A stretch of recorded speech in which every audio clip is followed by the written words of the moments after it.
Hello കൂട്ടുകാരെ, എല്ലാവർക്കും Rossi G ചാനലിലേക്ക് സ്വാഗതം. ഇന്ന് ഞാൻ വന്നിട്ടുള്ളത് ഒരു ചമ്മന്തിപ്പൊടിയുമായിട്ടാണ്. അപ്പോൾ അതെങ്ങനെ പൊടിക്കുന്നത്, നല്ല സ്വാദിഷ്ടമായ ചമ്മന്തിപ്പൊടി എങ്ങനെ ഉണ്ടാക്കുന്നതെന്ന് നമുക്കൊന്ന് നോക്കാം. അതിനുവേണ്ടി ഞാനിവിടെ 2 വലിയ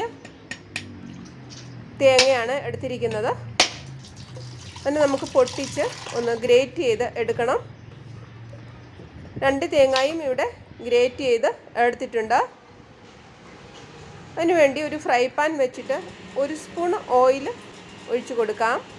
1 സ്പൂണ് മല്ലി, 10 ഉണക്കമുളക്.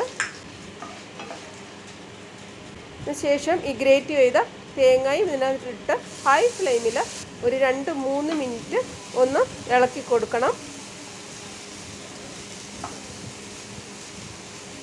ഹൈ ഫ്ലെയിമിലാകുമ്പോൾ ഇളക്കിക്കൊണ്ടേയിരിക്കണം.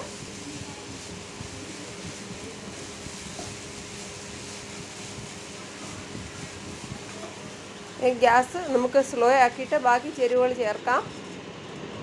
10 ചെറിയുള്ളി എടുത്തിട്ടുണ്ട്,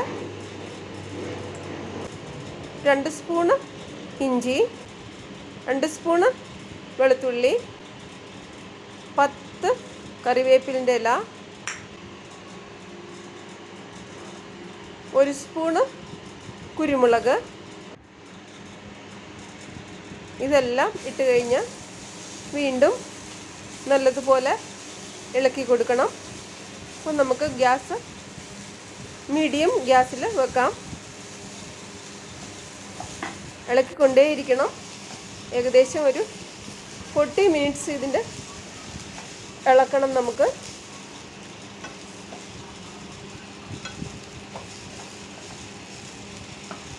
ഇതിൻ്റെ വെള്ളമൊക്കെ നല്ലതുപോലെ വറ്റാൻ തുടങ്ങി.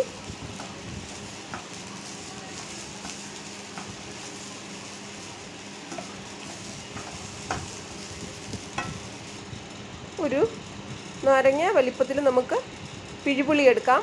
അതിനെ നല്ലതുപോലെ ഒന്ന് പീസാക്കി ഇട്ട് ഇതിന് കൊടുക്കാം. ഇതിനകത്തിൽ വീണ്ടും നല്ലതുപോലെ ഇളക്കി കൊടുത്തുകൊണ്ടേയിരിക്കണം.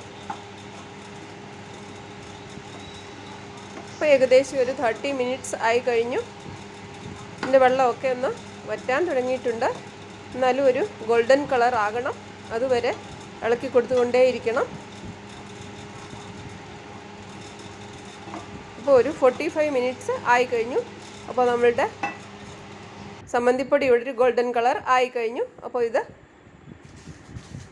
കിലുകിലാന്ന് ഒരു ശബ്ദം കേട്ടു. അപ്പോൾ ഇത് നല്ല വറവായിരിക്കും. ഗ്യാസ് ഓഫ് ചെയ്തു.